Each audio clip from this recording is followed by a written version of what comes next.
los estados pueden reclamar de manera general o exigir de manera general su cumplimiento, y es una norma a la vez que puede imponerse a todos los estados también. Es una norma obligatoria erga omnes, le dice la doctrina y la jurisprudencia.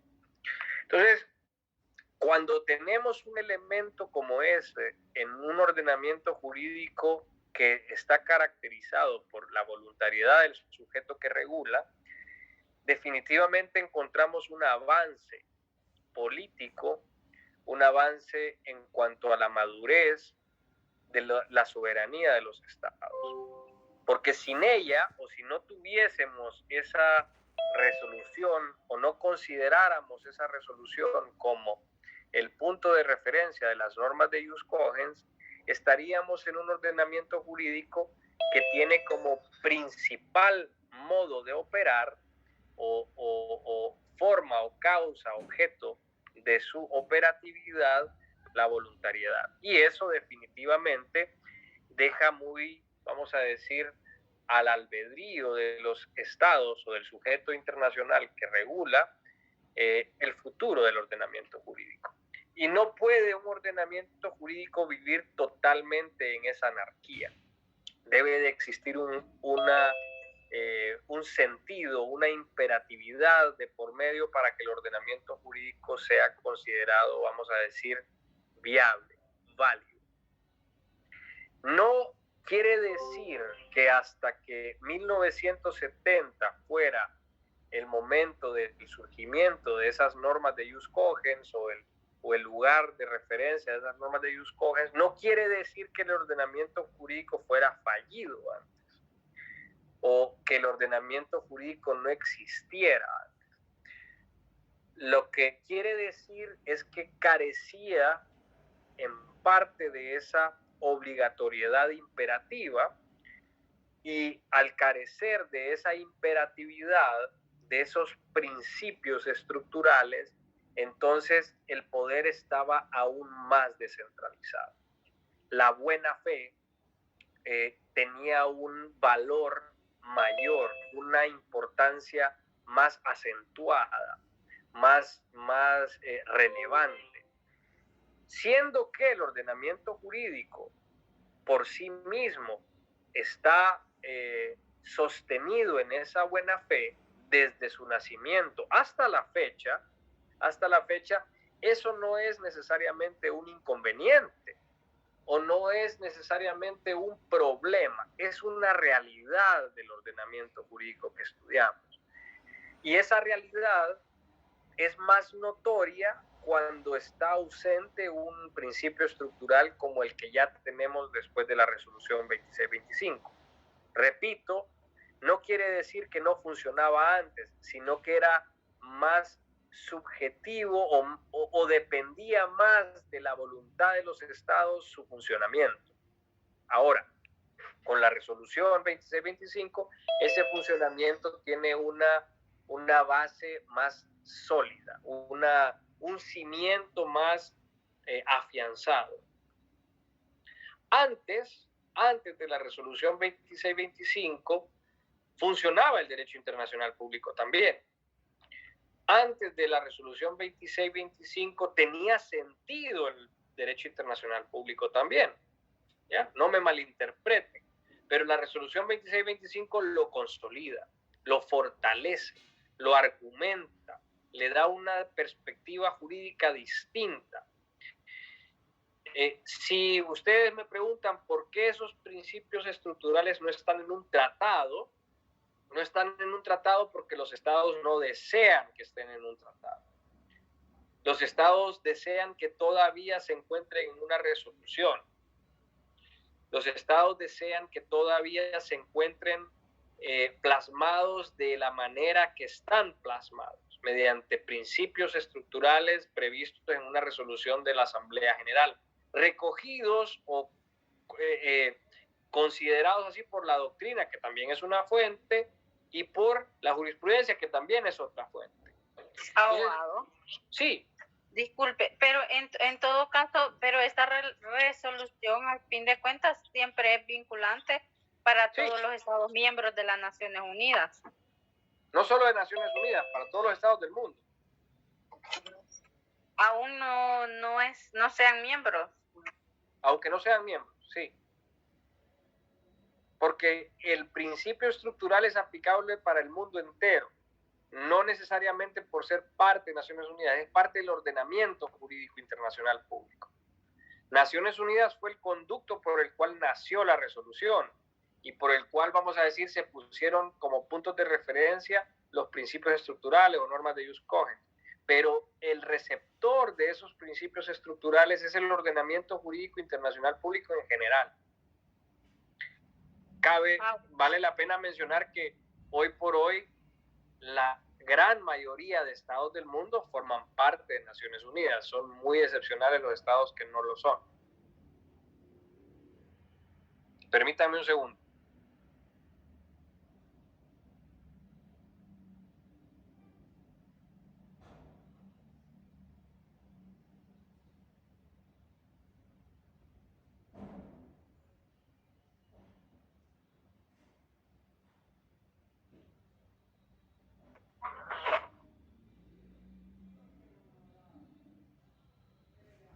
Entonces, ese es el punto de reflexión que deben de realizar.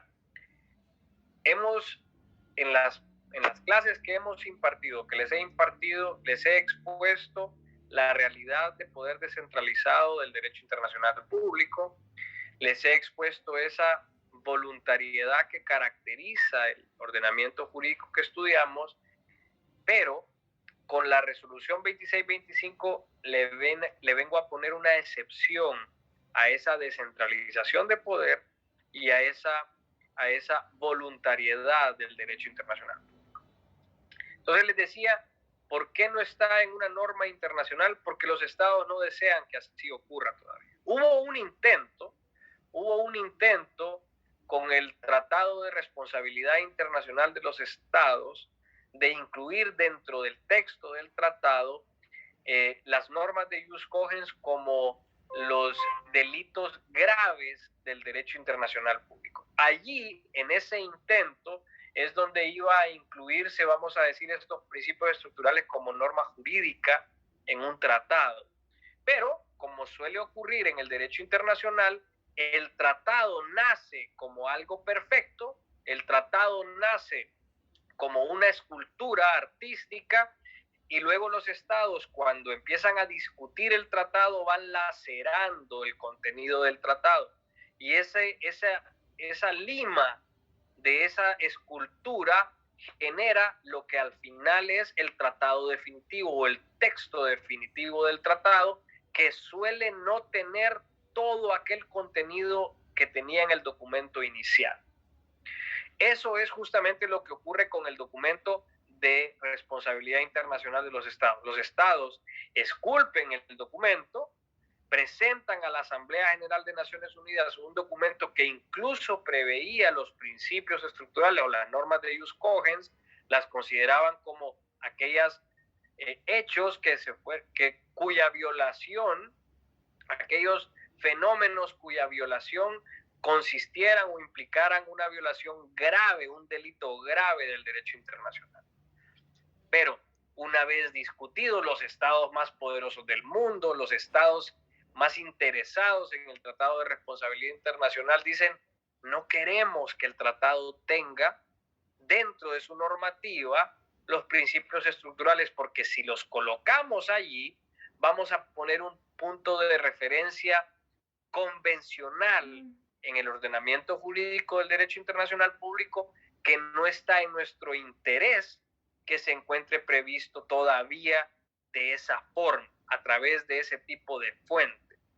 Preferimos, pensando como pensaron los estados en ese momento, preferimos que el derecho internacional público todavía encuentre las normas de jus cogens en la resolución 2625 por parte de la doctrina y por parte de la jurisprudencia. Eso no hace menos a la norma de jus cogens, eso no hace menos principio estructural a esos principios que ya ustedes pudieron leer. eso no hace menos válido el derecho internacional público. Lo que hace esa realidad es que como juristas, como profesionales del derecho, como abogados interesados en esta materia o practicantes de esta materia, tengamos que ubicar, argumentar y probar ese derecho a través de una fuente jurídica distinta. ¿Cuál es esa fuente? Ya vamos a ver más adelante, pero adelanto, es la fuente doctrinal, obviamente, y la fuente jurisprudencial, que solidifican a la resolución 2625, que por naturaleza no es obligatoria porque fue generada por la Asamblea General. Lo que le da la fuerza a esa resolución, a pesar de su falta de obligatoriedad natural, es la convicción de los estados de que en ella se encuentran las normas de ius cogens del ordenamiento jurídico que estudiamos. Y con eso le ponemos una excepción a esa voluntariedad que de tanto he hablado durante este primer parcial de la clase. Si ustedes analizan en contexto ahora con estos elementos que les he compartido, cómo funciona la Asamblea General, cómo funciona el Consejo de Seguridad, cómo funciona la Corte Internacional de Justicia, cómo al tener la buena fe como piedra angular de nuestro derecho internacional público y ahora la resolución 2625, todo adquiere mayor sentido, ¿verdad? Porque les he expuesto un ordenamiento jurídico que no le otorga poder a ningún estado ni a ninguna organización internacional sobre ellos, pero que a la vez se va limitando su albedrío, va limitándose esa arbitrariedad y va generando un poco de sentido jurídico a pesar de su descentralización de poder. Voy a profundizar más en esto y miren, las clases mías son expositivas y espero que vayan anotando lo que puedan, lo demás pues lo van leyendo en el libro o lo van leyendo en la investigación que ustedes puedan desarrollar de la clase y me lo preguntan cuando gusten en el chat o en correo electrónico.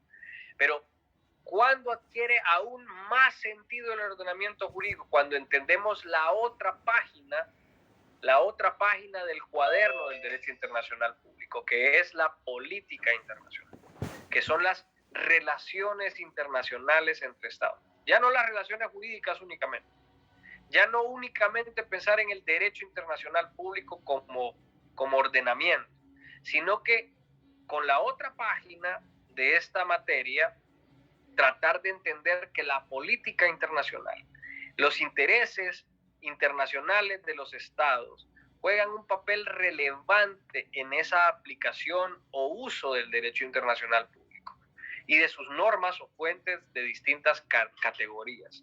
¿Qué quiero decir?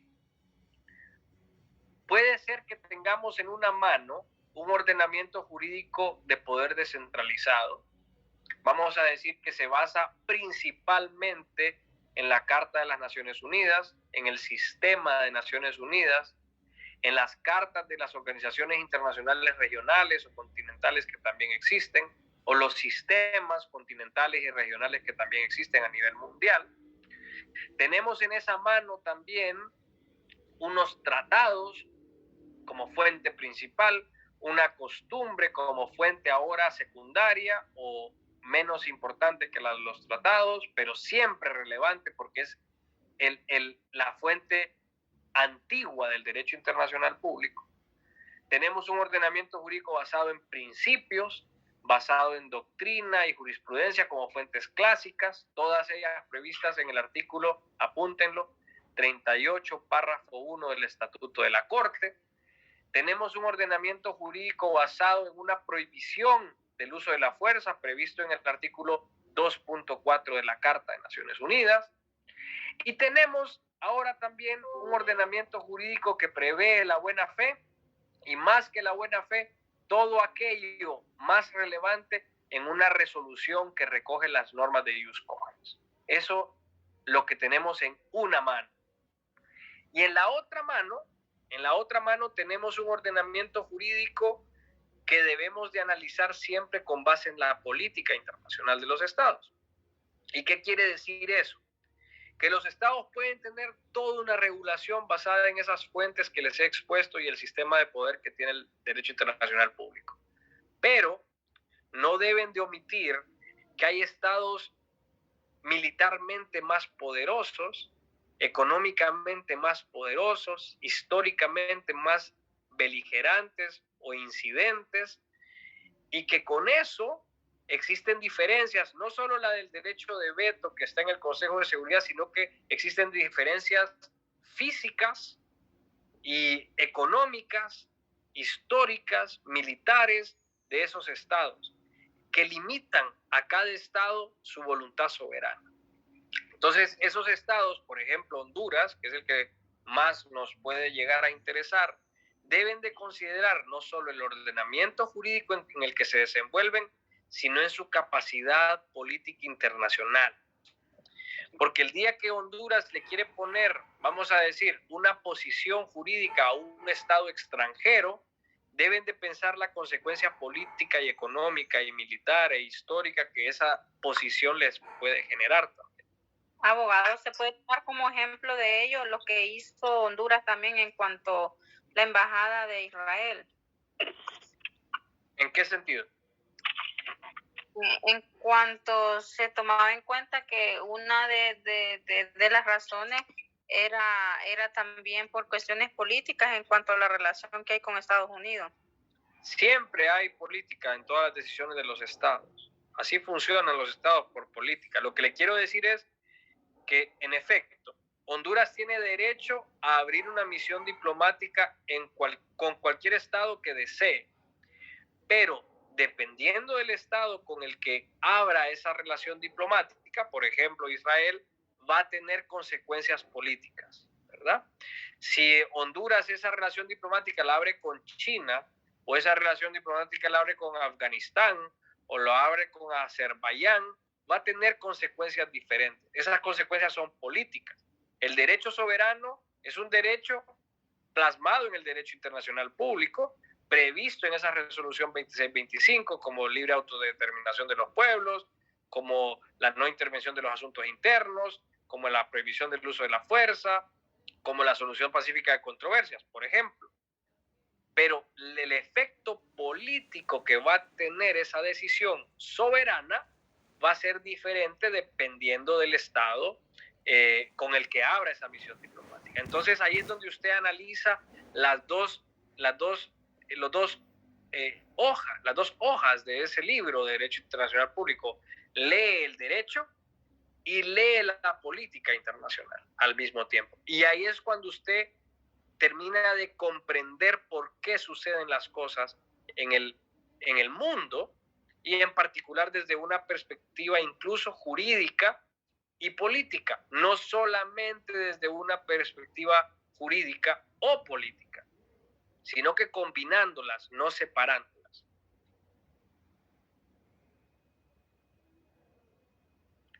¿Alguien más tiene pregunta?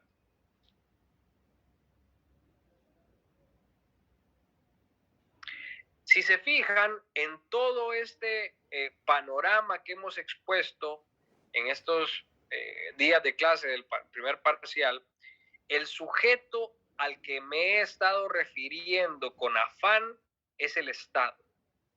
El Estado porque es el sujeto principal y privilegiado de este ordenamiento jurídico, porque es el Estado de donde nace este ordenamiento y al que va dirigido también, porque es el Estado el que vela por los diferentes elementos que contiene en sí mismo, territorio, gobierno y población de cada uno de ellos, porque es ese sujeto el que cambia las ficciones jurídicas que va desarrollando el derecho internacional público a lo largo de su historia.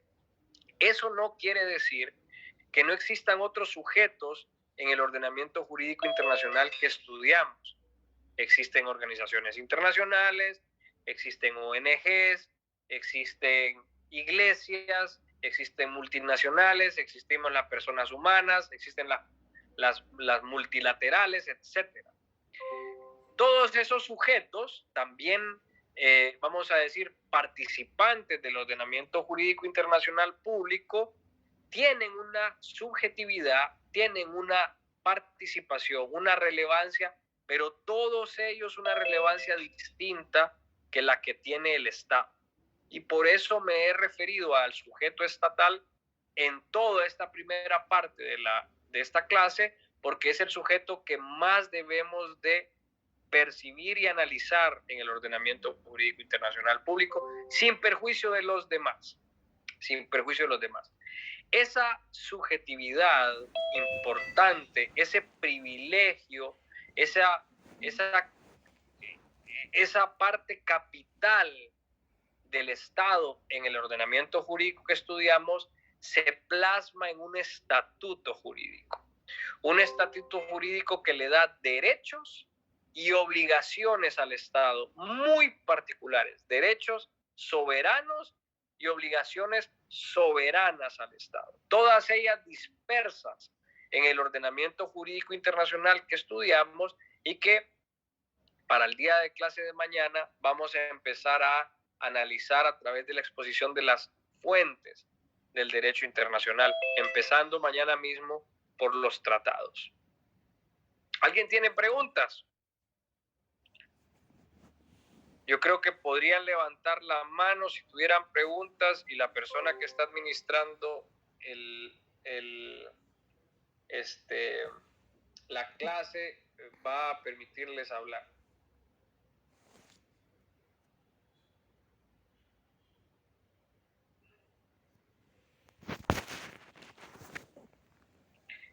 Bueno, si no tuvieran preguntas... Abogado, ¿qué artículo mencionó del Estatuto de la Corte? El Estatuto de la Corte, el 38, párrafo 1, que es donde están las fuentes del derecho internacional público, y de la Carta de Naciones Unidas mencioné el 2.4 de la Carta, que es el que prohíbe el uso de la fuerza. Gracias. Sí, cómo no. ¿Alguien más? Abogado, las normas Jus Cogens son las únicas normas que se cumplen para todos los sujetos. Que las normas de Jus Cogens son las normas imperativas del derecho internacional. No son las únicas que se cumplen. El derecho internacional cumple todas las normas. Por naturaleza las cumple. Lo que quiero decir es que las de Jus Cogens son imperativas, no dependen de la voluntad de los estados. Son obligatorias erga omnes, no dependen de que los estados quieran o no ser parte de esas normas, de esos principios. Forman parte ya del cimiento básico del derecho internacional público. Esa es la diferencia. Por favor, revisen la resolución que les compartí. Creo que se las compartí. Si no, ahora lo hago. Allí, una vez que las lean, van a entender un poco más esto que les estoy exponiendo en este momento y el día de jueves.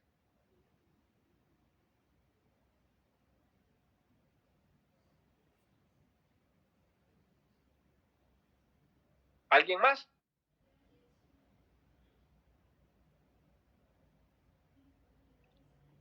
Miren, hay pocas personas que ponen la cámara.